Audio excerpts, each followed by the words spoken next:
Hey everyone and welcome to Best Mind.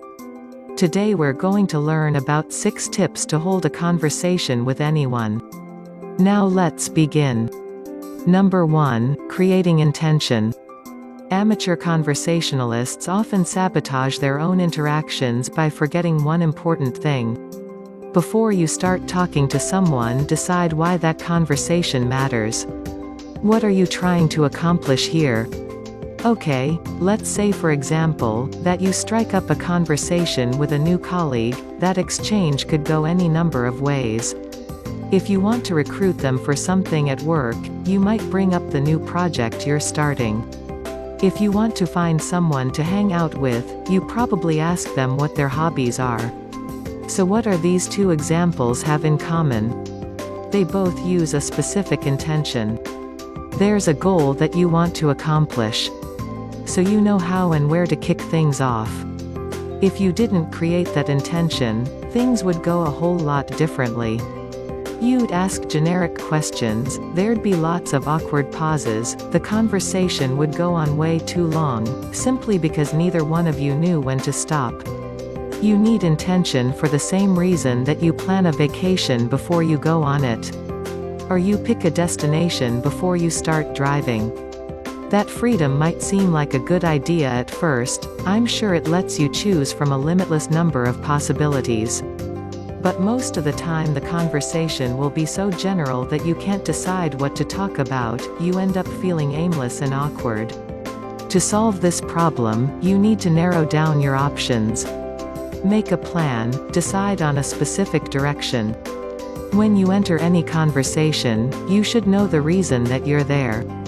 This approach gives you 2 very important ingredients of a good conversation: a subject and a time limit. Having a subject means you always have something to talk about, something to connect with and ask questions about when you're finished.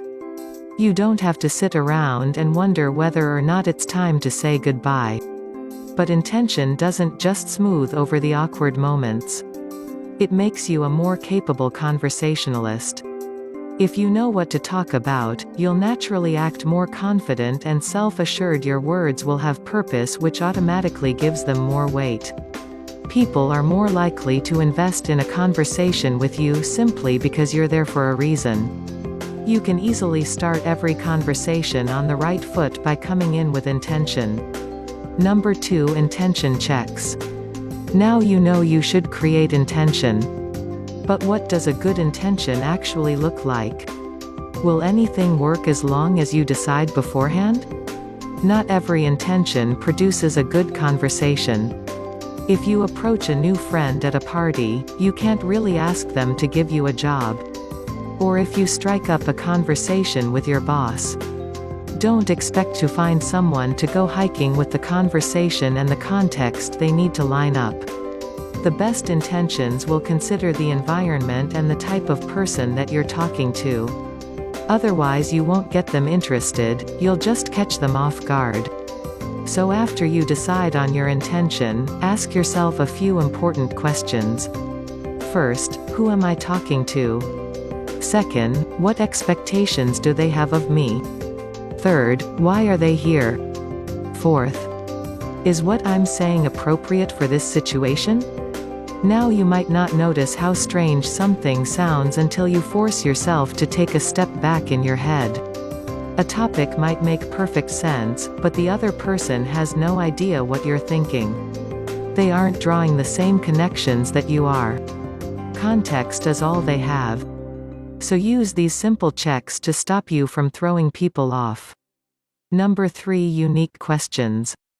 Asking questions is an important part of any lasting conversation. You need them to keep things interesting, to stop the conversation from running aground. If you're someone who struggles to keep conversations going, then try to ask more questions than you answer. Let the spotlight shine on the other person while you direct things from behind the scenes. The role of conversational question keeper has a number of advantages. First of all, you just spend less time talking. Questions are almost always shorter than answers. So you have more time and space to think about what to say next. Questions also communicate genuine interest. Most of the time they tell the other person you're excited to know more. Just make sure your questions are specific and on topic. For example, if someone is telling you a story about how their car broke down, don't randomly ask if they've ever traveled overseas. Your questions should show that you're interested and paying attention. That way the other person feels like you care about what they have to say. Finally, questions make you seem like a friendlier, more confident person. They show that you don't need the spotlight, you can be attentive and enthusiastic. Even if you're not talking about yourself, this is actually a pretty rare skill to have. Many people lose interest or stop listening if they don't feel like they're the center of attention. Taking a more selfless approach to the conversation will earn you big points no matter who you're talking to. Number 4, know the tiers. When you first meet someone new, certain subjects are off limits. It's almost like there's an unspoken hierarchy of topics. On the bottom there are super casual ones like sports or the weather. But on the top there are incredibly personal topics like family and health. So how do you know which subjects are appropriate to talk about and which are crossing the line? Well, it helps to break the list of topics down into 3 separate groups. The first is perfect for first impressions. These are subjects that everyone knows about, and few people have a personal connection to. Food, movies and celebrities are great first-time topics.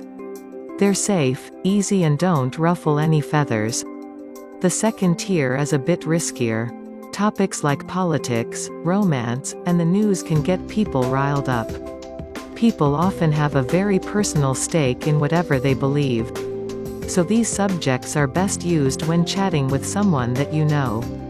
Finally, the third tier is for the most personal subjects like religion, family, and insecurities. You should really only talk about these with close friends. They're way too invasive for a casual conversation. It's worth saying that these tiers aren't all that clear-cut. Sometimes a casual conversation can dip into a more personal subject, then if that does happen, just make sure you're not making the other person uncomfortable. At the end of the day, comfort matters more than staying within the proper tier. Number 5, chaining stories. How do you usually end your stories? Do you wait for the other person to ask for more information? You can effortlessly keep conversations going by ending each story with a question. This creates a smooth transition between topics while keeping you in the driver's seat. So imagine you just finished a story about a recent camping trip. You shouldn't stop talking when your story ends. It's almost like playing catch with someone. But instead of throwing the ball back, you just hold on to it. A question at the end of your story will pass the spotlight back to the other person. This gives them a chance to be active and invested. It may sound like a simple change, but that one question can make all the difference. Number 6, persistent practice. Ultimately, the best advice that anyone can give you is to have more conversations, talk to more people. Everything on this list will help you improve in some way. But if you want to become a better conversationalist, you need experience. People don't always react like you think they will on paper. One thing might make perfect sense, yet it looks completely different in practice. Why? Well, because even if small talk is pretty standardized, people's personalities aren't. You never really know what someone will say or do until you're there. So you need that experience to make you a more flexible socialite. As you slowly get a handle on how people react, you'll discover more and more opportunities to incorporate these tips into each interaction. With these under your belt, you can easily hold a conversation with just about anyone. Hey, thank you for watching Best Mind. If you have enjoyed this video, hit the like button and subscribe to our channel for more videos like this.